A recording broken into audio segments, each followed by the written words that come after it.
Alright, so guys, just the clutch here.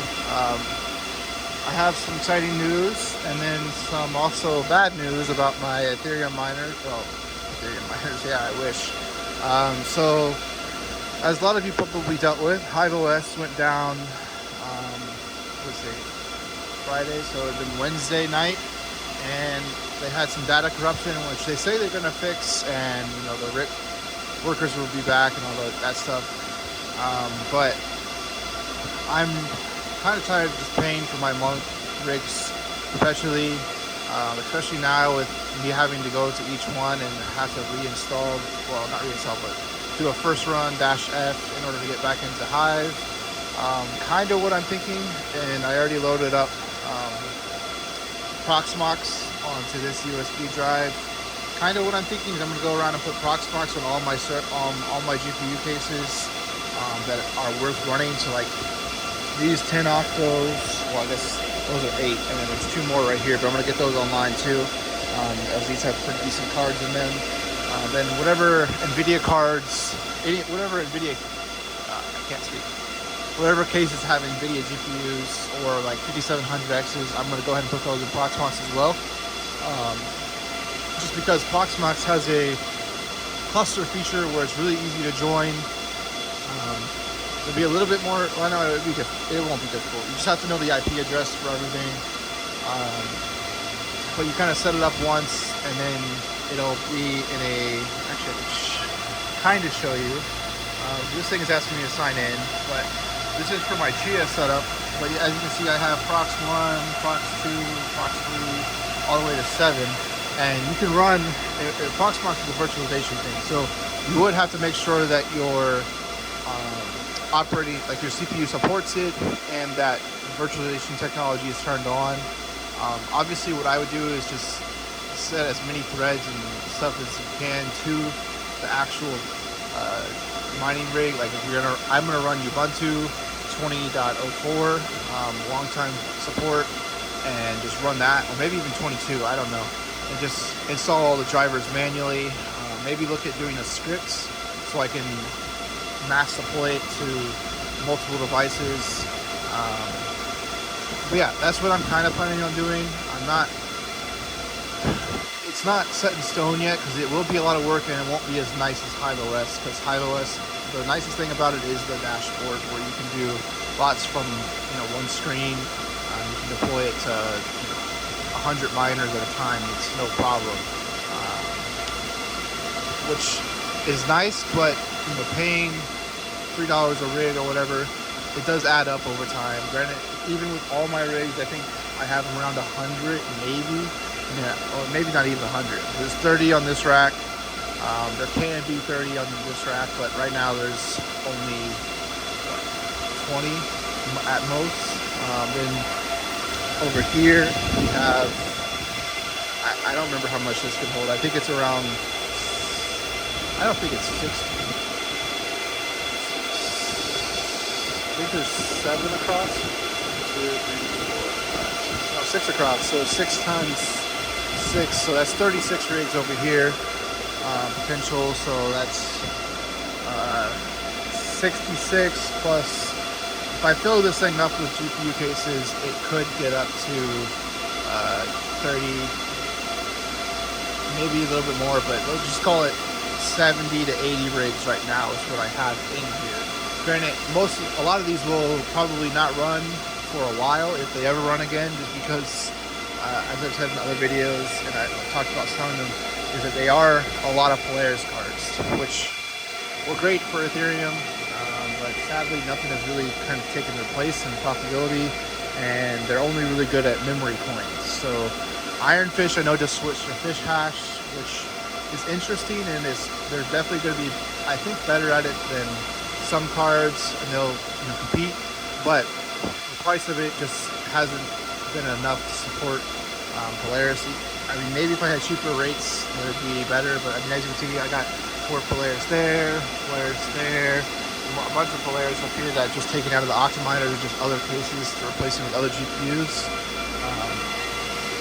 So yeah, I have a lot of, and like I talked about in the last video, and I won't touch on it too much, but like this case, like I want to get better cases a lot of these cases are okay, but I want to have just one type of thing that I can work with. I really do like the Octominers and the R8s, but they're just a little bit more pricey, and I don't know if it definitely doesn't make sense for my Polaris cards, but I mean for 40 series or 30 series, they'd be better.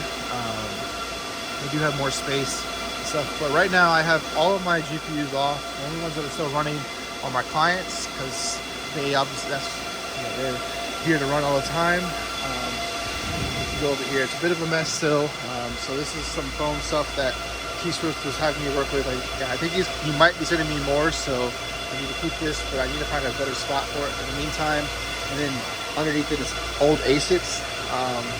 Actually, one of the coins that I was big on, the reason why I got these ASICs, is starting to move up again, so maybe it'll start to be profitable. This will run again. The problem is I don't have power to run all of them. So I think I have 200 or 300 of these things, and a lot of them are still sitting in my storage unit, but they each use 600 watts. So if I have 300 of them, that adds up real quick. I could probably run them all, but it would be a lot of work to redo racks and stuff. I mean, as you can see, I have some on this rack, but I took some out for the Casper miners, which are going to make way more than those things ever will. So yeah, so the only GPU rigs that are running over here are these four, which these two I just built for this customer. So these three are on one PDU, which I don't really, it's right there, that orange tape one right there on the wall. And this one is on the red one, which is probably on the other side of that. So I'm probably going to dedicate, I don't know if he's ever going to get more than this, and maybe I have been in the works of buying some of the cards off of him, so maybe I end up buying one of these rigs, or all of them eventually. I don't know, we'll see. It just depends on what he wants to do with them in the future. But that way I can just get them on one PDU if I just buy one of these two rigs. This one's better, but I don't know if it would fit on this circuit with those other two 3070s. So these are 12 card 3070 rigs. This is like 4070s and 4060 Ti's. This is 4070s and 4060 Ti's and 4070 Ti's. So pretty powerful rig right there. Obviously not the top of the line, but it is one of the more powerful ones. I did have an issue with the fan on this Octominer PSU. The bearing had gone bad, or the motor, one of the two. It was locked up. So I replaced it with a dead power supply from one of these fans, just for temporary, but he's going to order another one and send it over here. But I'm not trying to throw dirt at a lot of other companies, but the host that had this before, who knows how long that fan wasn't working, and who knows how long it was working without the fan. Obviously, it's probably okay because there's a decent amount of airflow going through the case. It's not like it's being super hot, but it's still best to have your power supply components cooled so that way they don't blow up on you. Like I said, not trying to throw dirt, but I mean, obviously when you have a lot more rigs, it becomes harder to maintain. Even I have a bunch of these case fans that are bad, and I just haven't went through and replaced them. And as you can see, they're dirty. So I'm not saying I'm perfect by any means, but I am working on, if I haven't got to it yet, which I need to because it's starting to get pollen season. I'm starting to see a little coat, but I have ordered it. It just hasn't came in. The filter material, which you see there, filter material for this guy.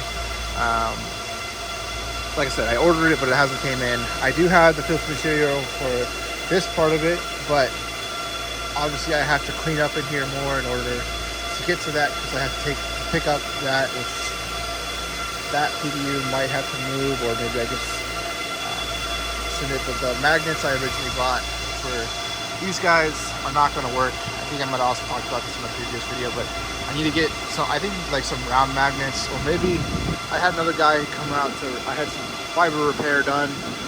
He was saying instead of just doing individual one, just go ahead and waste the filter material to cover this up as well, so it's all just one piece, and then I could really kind of anchor it in right here, and then maybe I could even go up to the top and the bottom, and that way I have a better anchor point if I want to screw it in. which I was trying to avoid screws, but I don't know. I got to think of if you guys have any better solutions, definitely leave them down below. But I'm thinking probably just fill, like, don't worry about cutting out just that one section, but just put it all the way down, and that way it's easy to replace. I don't have to cut it as precisely. I just put it up there, make a splice up there, and then it's done. But I'm not sure. If you have any ideas, definitely leave them down below. But the main reason why I wanted to make the video, even though I didn't talk about it until now, so if you're still here, I appreciate you guys. You guys are crazy for wanting to listen to all this fan noise, but I'm hoping the fan noise will go away here shortly.